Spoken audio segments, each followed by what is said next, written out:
खड़ा हो गया था। वह एक दिन सोचने लगा कि अधिक पैसों को इकट्ठा करने के लिए क्या करे। मेरे पास इतना धन नहीं है, लेकिन मुझे अच्छी अच्छी चीज़ें खाना और कपड़े पहनने का शौक है। मैं तो सदा लोगों से मांग मांग कर पैसे इकट्ठा ही करता रहता हूँ, पर कभी अपने शौक के लिए 1 रुपया भी नहीं खर्च कर सकता, क्योंकि अगर मैं सूट पहनकर घूमूंगा तो कोई मुझे भीख नहीं देगा। अब तो अपने शौक दबाने की आदत ही हो गई है। चलो गिनकर देखता हूँ आज कितने पैसे हो गए, फिर सोचूंगा क्या करना है। चंदू पैसे गिनना शुरू कर देता है। तभी उसकी नज़र सड़क के उस पार लगे एटीएम मशीन पर जाती है, जहाँ एक आदमी पैसे निकाल रहा था। वह उससे जाकर भीख मांगता है। दे दे बाबू, भूखे को रोटी के लिए 5-10 रुपए दे दे बाबू। अरे तुम्हें भीख मांगते शर्म नहीं आती? हट्टे कट्टे हो, कुछ काम क्यों नहीं करते? अरे बाबू, मुझे क्या समझा रहे हो? आपने भी तो अभी भीख मांगी है इस मशीन से। यह सुनकर वह आदमी हंसने लगता है और उसे समझाता है। अरे भैया, ये तो मेरे अपने जमा किए हुए पैसे हैं। और वह चंदू को एटीएम मशीन और कार्ड के बारे में बताता है। चंदू ने कई दिनों तक एटीएम के बाहर खड़े होकर देखा और सोचा कि इससे पैसे निकालने के लिए क्या करे। फिर उसे एक तरकीब सूझी। आ गया आइडिया आ गया। मैं समझ गया मुझे इससे पैसे कैसे निकालने हैं। फिर वह सभी भिखारियों को इकट्ठा कर कहता है कि उसने बैंक वालों से मिलकर उनके लिए यह एटीएम खोला है, ताकि वे अपने पैसे जमा करके अपने जीवन में आगे बढ़ सकें। अरे ये तो बहुत अच्छा हुआ। लो भाई चंदू, मेरे पैसे भी जमा कर दो। हाँ, ये ठीक है। मैं अपने देश की सरकार से भी कहूँगा भिखारियों के लिए हर शहर में एटीएम खोले। कुछ दिनों तक सब अच्छा चला। भिखारी चंदू को पैसे देते, वो एटीएम में जमा करने का दिखावा करता और आवश्यकता पड़ने पर भिखारियों को चंदू पैसे वापस भी कर देता। एक दिन चंदू ने कहा, अरे बाप रे, एटीएम तो खराब हो गया। अरे भाई लोग, जरा मेरी सहायता करो इसे खोलने में। सभी भिखारी चंदू की मदद करने लगते हैं, लेकिन उन्हें क्या पता चंदू उनसे एटीएम में चोरी करवा रहा है। एटीएम मशीन खोलते ही बैंक और पुलिस स्टेशन में अलार्म बज उठता है और पुलिस वाले आकर सभी भिखारियों को पकड़ लेते हैं। अच्छा, तो भीख मांगते मांगते चोरी करने लगे। चलो सब जेल में, वहाँ जाकर भीख मांगना। और पुलिस सबको पकड़कर कैद कर देती है। जादुई मछली और मछुआरा। समंदर के किनारे एक बहुत बड़ी मछुआरों की बस्ती थी। वहाँ पर रामदीन अपनी पत्नी के साथ बड़े आराम और सुकून के साथ रहा करता था। यूं तो बहुत ज्यादा कमा नहीं पाता था वो, लेकिन अपने घर में सुख शांति के साथ रहता था। एक दिन उसकी पत्नी ने उससे कहा, अजी सुनते हो, मैं माँ बनने वाली हूँ। रामदीन इतनी बड़ी खुशखबरी पाकर बहुत खुश था, लेकिन अंदर ही अंदर उसे ये चिंता सताए जा रही थी कि वो किस तरह से एक नए घर के सदस्य का पालन पोषण करेगा। एक दिन वो अपनी पत्नी से कहता है, मुझे तो बहुत चिंता हो रही है। हम अपने आने वाले बच्चे को अच्छी जिंदगी दे भी पाएंगे या नहीं? आमदनी कुछ भी नहीं है, जैसे तैसे हम दोनों का गुजर बसर होता है। आप चिंता क्यों करते हैं? भगवान के घर में देर है, अंधेर नहीं। हमारे अच्छे दिन भी जरूर आएंगे।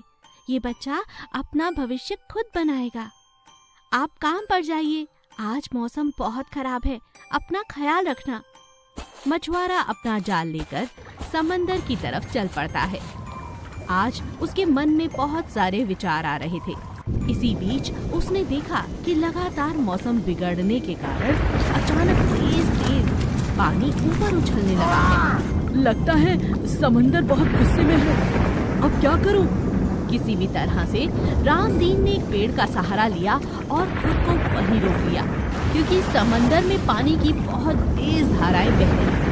तभी उसका ध्यान एक ऐसे जीव पर गया जो बहुत बिलख रहा था। शायद वो इस तूफान की चपेट में आ चुका था। एक कौवा अपनी चोट के कारण गंभीर रूप से घायल हो चुका था। रामदीन ने उस कौवे की मदद की। कौवे ने जाते हुए रामदीन से कहा, अब मैं बिल्कुल ठीक हो चुका हूँ। ये सब तुम्हारे कारण हुआ है। अगर उस तूफान में तुम मुझे ना बचाते तो मेरी जिंदगी आज कुछ भी नहीं थी। आज मैं तुम्हें कुछ देना चाहता हूँ। मैंने तुम्हारे घर के हालात देखे हैं। आओ मेरे साथ। आज जब तुम पानी में जाल डालोगे ना, तो एक सुनहरी मछली तुम्हारे जाल में जरूर आएगी। याद रहे, उस मछली को बाजार में बेचना मत, उसे अपने घर ले जाना। वो हर रोज तुम्हें एक सोने का मोती देगी और तुम्हारी गरीबी हमेशा हमेशा के लिए दूर हो जाएगी। लालच में आके उसे मारना मत, नहीं तो कुछ प्राप्त नहीं होगा, बल्कि जो मिला है वो भी छिन जाएगा। रामदीन कौवे की बात को मानता है, जाल फेंकता है और उसे एक सुनहरी मछली मिलती है। वो उसे अपने घर ले आता है। जैसा कि कौवे ने कहा था, हर रोज उसे मछली द्वारा एक सोने का मोती मिलता है। अब धीरे धीरे रामदीन के दिन फिर जाते हैं। अब वो बहुत अमीर आदमी बन जाता है और बहुत खुशी के साथ अपने नए बच्चे के साथ एक अच्छे सुखी परिवार की तरह जीने लगता है। लालची चिकन सूप वाला। श्यामलाल शहर के बाजार के बीचों बीच सड़क किनारे एक ठेला लगाकर चिकन सूप बेचता था। जो भी बाजार में आता उसके चिकन सूप की खुशबू से वहां खींच लाती। उसके ठेले के आगे हमेशा भीड़ लगी रहती थी। अरे भैया, एक प्लेट चिकन सूप देना, और हाँ, एक प्लेट पैक भी कर देना। थोड़ी देर रुकना पड़ेगा भाई साहब, आपसे पहले 4 ग्राहकों के नंबर हैं। ठीक है भाई, मैं यहाँ साइड में खड़ा होकर इंतजार कर लेता हूँ। उसका नंबर आने पर श्यामलाल उसे सूप देता है। सूप पीने के बाद वह आदमी कहता है, अरे वाह भाई, मजा आ गया। श्यामलाल उनका धन्यवाद करता है। आपका बहुत बहुत धन्यवाद सर। सड़क के दूसरी ओर जगन सेठ अपने रेस्टोरेंट के बाहर खड़ा होकर यह सब देख रहा होता है। तभी उसके दिमाग में एक विचार आता है और वह सड़क पार कर श्यामलाल के ठेले पर पहुंचता है। अरे भाई, एक कप सूप तो पिलाना। श्यामलाल जगन सेठ को चिकन सूप पिलाता है। अरे भाई, मजा आ गया तुम्हारा चिकन सूप पीकर। कितना कमा लेते हो यहाँ तुम? बस गुजारा हो जाता है सेठ जी। अरे मेरे साथ मिलकर काम करोगे? जितना तुम यहाँ कमाते हो उसे 3 गुना मैं तुम्हें दूंगा। ठीक है सेठ जी, मैं आपको कल बताऊंगा। श्यामलाल रात भर जगन सेठ के प्रस्ताव के बारे में सोचता रहता है और अगले दिन जैसे ही वह अपना ठेला लेकर बाजार पहुंचता है, तभी जगन सेठ उसके पास आता है। हाँ भाई, क्या सोचा तुमने? ठीक है सेठ जी, मैं आपके साथ काम करने के लिए तैयार हूँ। अगले ही दिन से श्यामलाल जगन सेठ के रेस्टोरेंट में चिकन सूप बनाने लगता है। धीरे धीरे श्यामलाल के सारे ग्राहक जगन सेठ की दुकान पर आकर उसका सूप पीने लगते हैं। जगन सेठ का रेस्टोरेंट जो कभी खाली रहता था, वहाँ अब हमेशा भीड़ रहने लगती है। अरे लो भाई श्यामलाल, अपने पैसे ले लो भाई, तुमने तो कमाल कर दिया। शुक्रिया सेठ जी, आपने मुझे मौका दिया। कुछ महीने सब ठीक चलता है, लेकिन बाद में जगन सेठ के मन में लालच आ जाता है और वह श्यामलाल से सूप बनाने का तरीका सीख लेता है। एक दिन जगन सेठ श्यामलाल से कहता है, भाई श्यामलाल, मजा नहीं आ रहा तुम्हारे बनाए सूप में अब। अरे तुम कहीं और काम ढूंढ लो। लेकिन सेठ जी। भाई लेकिन वेकिन कुछ नहीं, अपना हिसाब लो और निकलो यहाँ से। श्यामलाल अपना सा मुंह लेकर वहां से चला जाता है और अगले ही दिन फिर से अपना ठेला लेकर बाजार के बीचों बीच अपना काम शुरू कर देता है और पहले से भी अच्छा चिकन सूप बनाकर रेस्टोरेंट से सस्ते दामों पर बेचने लगता है। श्यामलाल अपने हर ग्राहक को सारी बात बताता है। धीरे धीरे श्यामलाल के सभी ग्राहक वापस आ जाते हैं और जगन सेठ का रेस्टोरेंट फिर खाली हो जाता है। सीख, लालच बुरी बला है। एक समय की बात है, भावनगर नामक गांव में समक नाम का एक आदमी रहता था। वो रेलवे में नौकरी किया करता था। वो टिकट चेकर का काम करता था। वो सुबह तैयार होकर ट्रेन में निकल जाता और हर ट्रेन में जा जाकर लोगों के टिकट चेक किया करता था। कई सालों से वो ये काम बड़ी ही ईमानदारी से किया करता था। जिस भी ट्रेन में वो टिकट चेक करने जाता उस ट्रेन में उसके नाम का खौफ था, क्योंकि वो बिना टिकट यात्रियों को कैसे भी करके ढूंढ निकाला करता था और उन पर रेलवे के कानूनों के हिसाब से फाइन लगाया करता था। लेकिन समक दिल का बहुत ही अच्छा इंसान था। वो गरीब और मजबूरों के लिए अपने पैसों से टिकट खरीद कर दिया करता था। भावनगर के पड़ोस के चावनगर गांव में सुनील नाम का एक आदमी रहता था और वो हमेशा ही बिना टिकट ट्रेन में यात्रा किया करता था और अपने गांव के लोगों को बड़े ही शान से बताया करता था। अरे काका, पता है आज मैं भावनगर गया था, भावनगर, वो भी बिना टिकट, और देखो तो कोई भी मुझे पकड़ नहीं पाया। अरे सुनील, ध्यान से चला कर, तुझे पता है भावनगर से चावनगर में समक की ड्यूटी लगी है। वो जैसे भी करके बिना टिकट यात्रियों को पकड़ लेता है।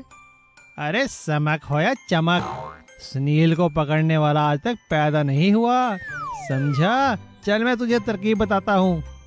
और इस तरह से सुनील सभी गांव वालों को बिना टिकट यात्रा करने के लिए उकसाया करता था और चावनगर के लोग सुनील की तरकीबों के बारे में जानकर अब बिना टिकट यात्रा करने लगे। गांव के कुछ बुजुर्गों ने उन्हें समझाने की कोशिश की। भाई देखो बच्चों, बिना टिकट यात्रा करना गलत है। तुम लोग ऐसा मत किया करो, अगर पकड़े गए तो गांव का नाम बदनाम होगा। अरे काका, काहे का गांव का नाम बदनाम होगा? इतनी महंगाई है, अगर हम टिकट के पैसे बचा लेते हैं तो आपको क्या, चलो बैठ के हुक्का पियो चुपचाप। सुनील ऐसा कहकर गांव के लोगों को चुप कराया करता था। धीरे धीरे ये बात सभी लोगों में फैलने लगी और इस बात का पता जब समक को चला तो उसने ठान लिया कि वो जैसे भी करके बिना टिकट यात्रा करने वाले चावनगर के यात्रियों को पकड़कर ही रहेगा। एक दिन जब सुनील बिना टिकट यात्रा कर रहा था तभी अचानक समक उसके डिब्बे में आ पहुंचा और उसने इशारा कर दिया और दूसरी तरफ से पुलिस वालों ने डिब्बे का रास्ता रोक लिया। सुनील ने अपने आप को फंसता देखकर वहां से भागने की कोशिश की और भागने की कोशिश में उसका पैर फिसला और रुकी हुई ट्रेन से वो बाहर जा गिरा। उसके सिर पर काफी चोट आई। समक उसे उठाकर हॉस्पिटल में लेकर गया और उसने वहां उसका इलाज खूब अच्छे से करवाया, लेकिन साथ ही उसने सुनील पर बहुत बड़ा फाइन भी लगाया। समक ने सुनील को समझाते हुए कहा, देखो बेटा, बिना टिकट यात्रा करना बहुत बड़ा अपराध है। आज भागने की कोशिश में तुम्हारी जान भी जा सकती थी। सुनील को सबक मिल चुका था और उसने अपनी जान बचाने के लिए भगवान का धन्यवाद किया और समक का भी, और फिर कभी बिना टिकट यात्रा ना करने की कसम खा ली। शहर के पागल खाने से एक दिन एक पागल को दूसरे पागल खाने बदली करने के लिए भेजा गया। पागल का नाम था गोपी। गोपी पागल होने से पहले एक ड्राइवर था। रास्ते में एम्बुलेंस रोककर एम्बुलेंस का ड्राइवर चाय पीने उतरा। देखो, यहीं रहना, मैं अभी आया। जी साहब, पर हम मेला देखने जाएंगे ना, मुझे झूला झुलाओगे ना? हाँ हाँ, अभी मेले का टिकट लेकर आता हूँ। गोपी ने कुछ देर ड्राइवर का इंतजार किया और गाड़ी को लेकर वहां से चल पड़ा। अरे अरे, रोको कोई, रोको उसे पागल ड्राइवर है, रोको रोको। गोपी को रास्ते में एक शादी होती नजर आई। अरे वाह, यहाँ तो मेला लगता है, मेला, चलो चलो अंदर चल के देखता हूँ। गोपी अंदर चला गया। उसने जी भर कर खाना खाया और एक बस की ड्राइविंग सीट पर आकर बैठ गया। बाराती उसी बस में आकर बैठ गए। गोपी ने बस चला दी और सबको उतारकर बस को एक जगह लाकर खड़ा कर दिया। अब वो जहां जी चाहे वहां चला जाता, कभी भी किसी भी गाड़ी को चुरा लेता और अपनी मर्जी से कहीं भी लाकर खड़ा कर देता। ऐसा कई दिन चलता रहा। अब पुलिस को एक पागल और एक गाड़ी चोर की तलाश थी, लेकिन पुलिस को यह नहीं पता था कि दोनों काम एक ही व्यक्ति के हैं। एक दिन रात में गोपी एक गाड़ी के पीछे डिक्की में जाकर सो गया। वो गाड़ी एक बहुत बड़े डॉन की थी, जिसे पकड़ने के लिए 2 लाख का इनाम था। रात में डॉन एक सोने की डील करने दूसरे डॉन को मिलने पहुंचा। डील होते ही सारा सोना गाड़ी में रख दिया गया और वह उस डॉन के पास अगली डील की बात करने चला गया। तभी उसे वहां अपना ड्राइवर दिखा।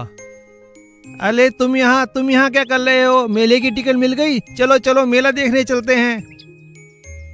एम्बुलेंस ड्राइवर के इशारे पर इंस्पेक्टर समझ गया कि यही गोपी है। अरे यह तो डॉन की कार है, इसका मतलब चोर कोई और नहीं गोपी ही है। यही है जो गाड़ियां कहीं भी चलाकर खड़ी कर देता है।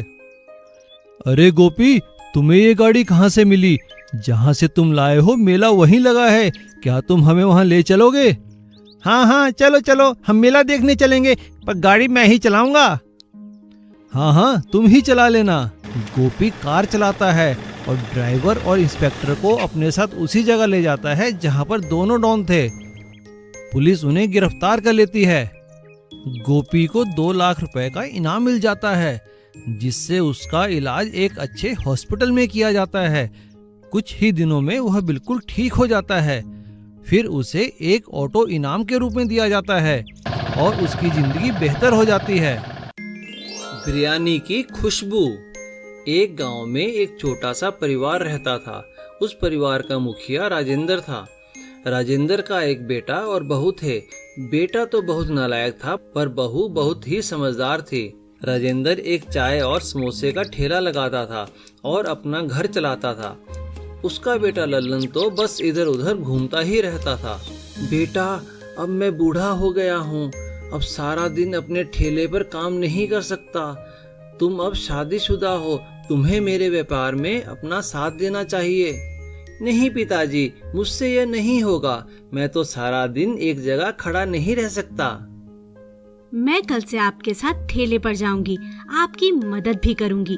पर बेटा। मना मत कीजिए पिताजी, मुझे अपने साथ ले जाना मत भूलिए। मैं भी आपके बेटे की तरह हूँ।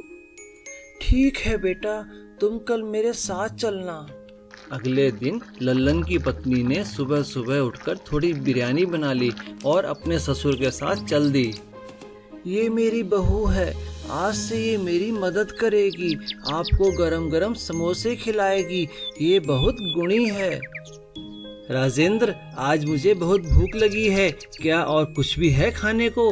वैसे कहीं से बिरयानी की खुशबू आ रही है। मैं थोड़ी बिरयानी लाई हूँ, क्या आप वो खाना पसंद करेंगे? हाँ खिलाओ। अरे वाह, बहुत स्वादिष्ट बनी है। रोज लाया करो, इसे खाने के लिए तो लाइन लग जाएगी। बेटी, ये काम अच्छा है, क्या कहती हो? हाँ पिताजी, इससे हमारी कमाई दुगनी हो जाएगी। कल से मैं ज्यादा बिरयानी बना कर लाऊंगी। कुछ ही दिनों में उनका बिरयानी का कारोबार इतना बढ़ गया कि उन्होंने एक दुकान ले ली और उसे होटल बना लिया। पिताजी, आप दोनों ने इतनी मेहनत करके होटल बना लिया है। अब मैं भी इधर उधर घूमकर थक गया हूँ। आप कहें तो मैं आपके साथ मिलकर बिरयानी और चाय समोसे बेचूं? हाँ बेटा, बहू ने तो इस काम को इतना बढ़ा दिया कि अब हमें और लोग चाहिए जो हमारी मदद करें। अगर तुम भी हमारा साथ दोगे तो बहुत बढ़िया होगा।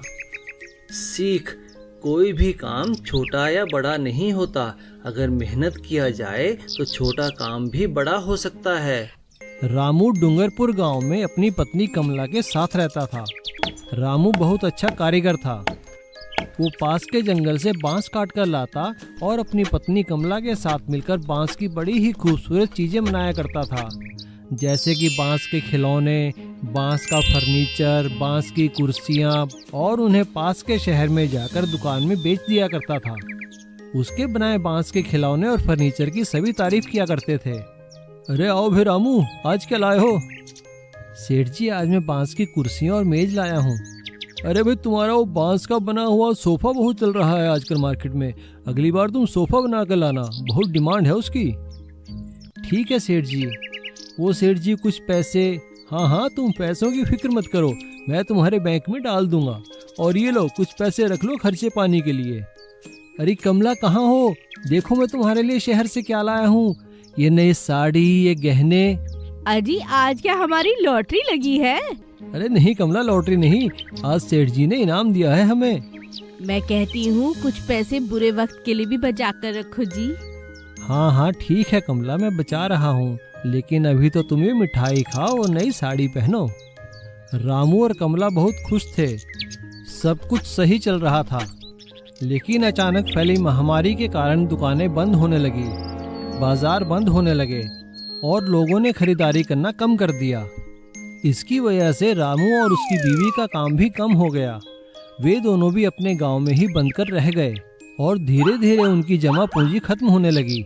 एक दिन जब दोनों पति पत्नी अपने आंगन में बैठे हुए थे, तभी उन्हें बाहर लोगों के लड़ने की आवाजें सुनाई देने लगी। रामू ने जब बाहर जाकर देखा तो पानी के हैंडपंप के पास कुछ लोग झगड़ रहे थे। वे लोग गांव के सरपंच से शिकायत कर रहे थे। सरपंच जी देखिए, फिर से पानी गंदा आने लगा, ऐसा कब तक चलेगा? हाँ सरपंच जी, कुछ कीजिए। शांत हो जाओ भाइयों, मैं इस समस्या का कोई उपाय ढूंढता हूँ। रामू ने जब बाहर जाकर बात जाननी चाही तो उसे पता चला कि गांव के जितने भी हैंडपंप हैं उनकी सारी पाइपें गल चुकी हैं और सभी में गंदा पानी आ रहा है। और सरपंच ने बताया कि वे पानी की पाइपें बदल बदल कर परेशान हो चुके हैं। कुछ ही समय में लोहे की पाइपें जंग लगकर गल जाती हैं। सरपंच की बात सुनकर रामू को एक आइडिया आया और रामू ने गांव वालों के आगे बांस का हैंडपंप बनाने का प्रस्ताव रखा और उसमें पाइपें भी बांस की लगाने के लिए कहा। गांव वालों को रामू का आइडिया पसंद आया और रामू ने एक पानी का हैंडपंप पूरा बांस का तैयार किया और उसमें पाइपें भी बांस की लगाई। और जब लोगों ने उस हैंडपंप से पानी खींचकर पिया तो पानी बहुत ही मीठा आने लगा, क्योंकि वो बांस था, उसमें जंग भी नहीं लगा। और इस तरह रामू का बांस का हैंडपंप बनाने का आइडिया फेमस हो गया। अब उनके गांव में ही नहीं, आसपास के गांव वाले भी बांस का हैंडपंप बनाने लगे और रामू ने मौके में अवसर की तलाश की और उसका काम चल निकला। और इस तरह ये बांस का हैंडपंप रामू के लिए जादुई सुनहरा हैंडपंप साबित हुआ और वे दोनों पति पत्नी फिर से खुशहाली से रहने लगे। सुंदरनगर में अमित नाम का एक लड़का रहता था, लेकिन मैकेनिकल इंजीनियर होने के बाद भी उसे कोई काम नहीं मिला। एक दिन वह मायूस होकर गांव के चबूतरे पर पेड़ के नीचे बैठा हुआ था। तभी एक बुजुर्ग स्कूल टीचर वहां से गुजरे। गुरुजी प्रणाम। प्रणाम। अरे कौन? अमित, कैसे हो बेटा? क्या कर रहे हो आजकल? बस गुरुजी, इसी सवाल का जवाब दे रहा हूँ सबको। बहुत दुखी लग रहे हो बेटा। हाँ गुरुजी, इतनी पढ़ाई लिखाई करने के बाद भी कोई काम नहीं मिला। बेटा तुम तो होशियार हो, मेहनती हो, कुछ भी काम कर लो। कल से तुम मेरे बेटे की मोटर वर्कशॉप में आ जाओ। अमित अगले ही दिन से गुरुजी के बेटे विक्रम की मोटर वर्कशॉप में काम करने लगता है। वह काम में इतना निपुण होता है कि किसी भी गाड़ी को देखते ही देखते ठीक कर देता है। एक दिन खाली बैठे बैठे उसके मन में कुछ नया करने का विचार आया, तो उसने विक्रम से कहा, विक्रम भाई, क्या मैं वर्कशॉप में पड़ा पुराना सामान इस्तेमाल कर सकता हूँ? हाँ हाँ, क्यों नहीं, बिल्कुल कर सकते हो। अमित अगले ही दिन से काम के साथ साथ खाली समय में अपना आविष्कार करने में लग जाता है। वह एक वैन की फ्रेम पर एक बड़ा इंजन रखकर उसमें गियर बॉक्स फिट कर देता है और उसमें बड़े और पतले टायर लगाता है। कुछ ही दिनों में वह एक ऐसी गाड़ी तैयार करता है जो दिखने में तो वैन जैसी लगती थी, लेकिन उसकी ऊंचाई काफी थी। वह गाड़ी इतनी ताकतवर थी कि किसी भी तरह के उबड़-खाबड़ रास्ते पर बड़े आराम से चलती थी। अमित और विक्रम जब अपनी गाड़ी लेकर सड़क पर निकले तो सभी लोग उसे देखकर हैरान हो गए। तभी गांव के चौराहे पर पुलिस वालों ने उनकी गाड़ी को रोककर कहा, ऐसा नमूना लेकर निकलोगे तो तुम किसी को मार डालोगे, दोबारा इसे सड़क पर लेकर मत आना। कुछ दिनों बाद गांव में बहुत तेज बारिश होती है और पूरे गांव में पानी भर जाता है। कोई भी गाड़ी इस भरे पानी में नहीं चल पाती, इस कारण गांव वालों तक मदद नहीं पहुंच पाती है। तभी अमित अपनी गाड़ी को चलाना शुरू करता है। उसकी गाड़ी ऊंचे होने के कारण पानी में नहीं डूबती और ताकतवर होने के कारण पानी में बड़े आराम से चल पड़ती है। वह अपनी गाड़ी में खाने पीने का सामान और दवाइयां रखकर बाढ़ के पानी से घिरे लोगों के घर घर तक पहुंचाता है। सभी लोग उसकी तारीफ करते हैं और बाढ़ का पानी खत्म होने पर गांव के सभी लोग अमित और विक्रम को सम्मानित करते हैं। तब गुरुजी कहते हैं, हमें हर किसी के काम का सम्मान करना चाहिए, पता नहीं कब किसी की बनाई चीज हमारे काम आ जाए। नीलू और सरिता शहर में रहते थे। वो दोनों एक फूड कंपनी में काम करते थे। वहीं दोनों आपस में मिले और दोनों ने शादी कर ली। शादी करने के बाद भी वो दोनों उसी कंपनी में काम किया करते थे। उन दोनों को घूमने फिरने का बहुत शौक था। एक साल भी ऐसे ही गर्मियों के दिनों में उन्हें 3-4 दिन की छुट्टियां मिलने वाली थीं। तो नीलू के दोस्त ने उससे पूछा, अरे भाई नीलू, क्या प्रोग्राम है तुम्हारा? कहाँ जा रहे हो छुट्टियों में इस बार? अरे हाँ रमेश, इस बार हम कहीं बड़े शहर में नहीं जा रहे। इस बार हम गांव में और एक हेरिटेज वॉक के लिए जंगल में घूमने जा रहे हैं। और छुट्टियां मिलते ही दोनों एक पहाड़ी के क्षेत्र में घूमने के लिए निकल जाते हैं। वो दोनों एक गांव में ठहरते हैं।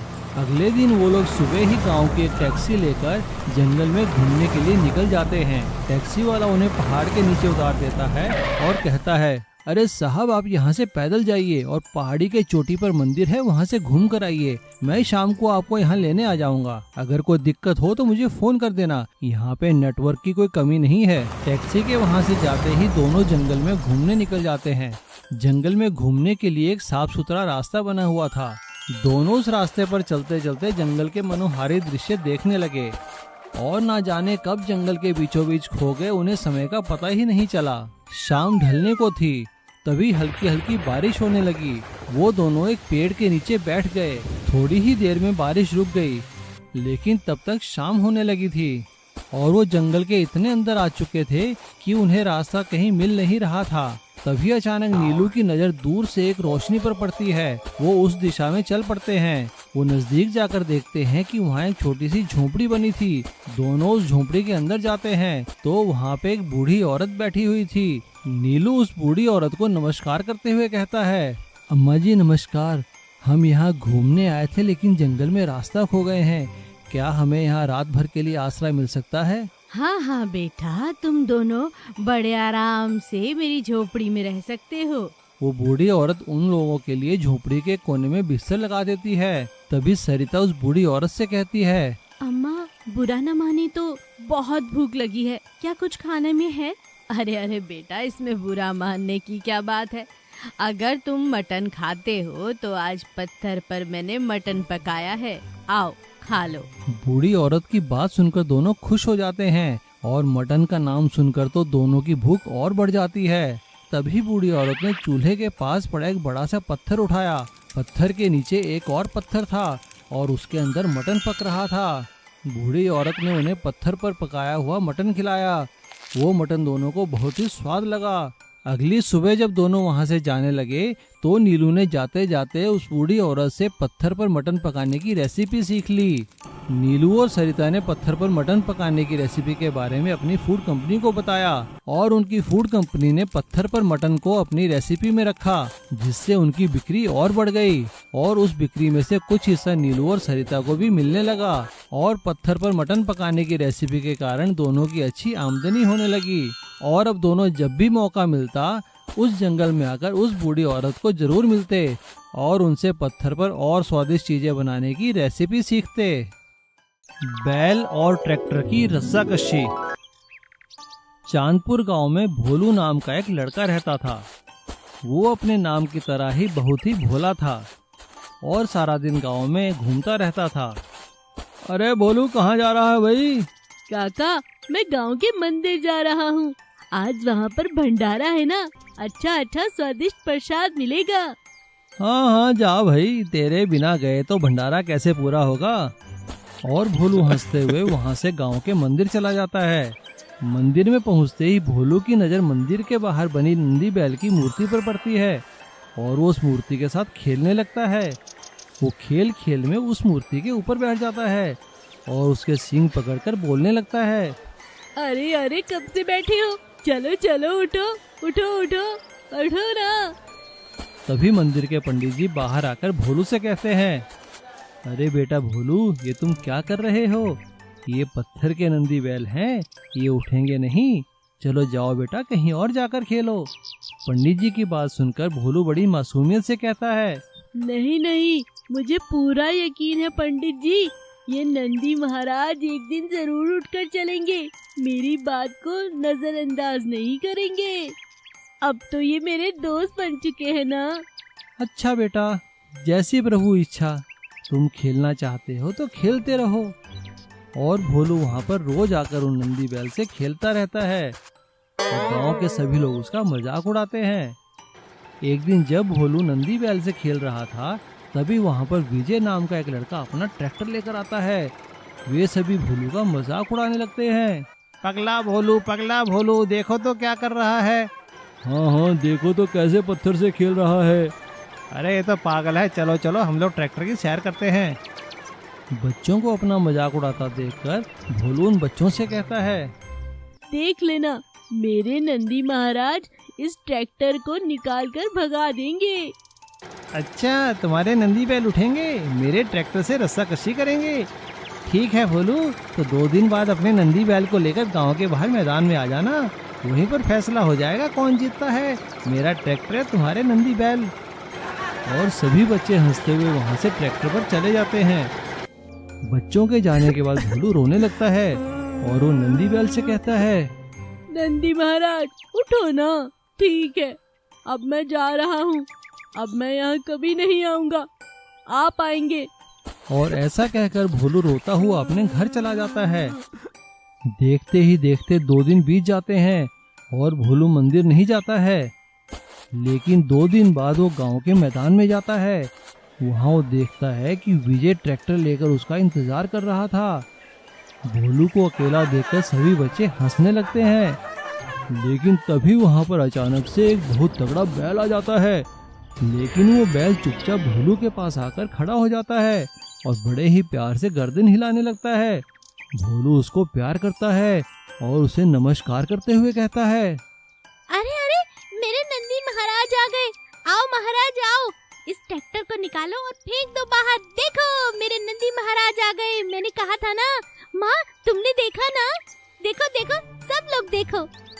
भोलू के ऐसा कहते ही बैल हुंकार भरकर आगे बढ़ता है और ट्रैक्टर को खींचता हुआ दूर ले जाता है। ये हम जीत गए, जय भोलेनाथ। इसीलिए कहते हैं कि भगवान भक्त के वश में होते हैं।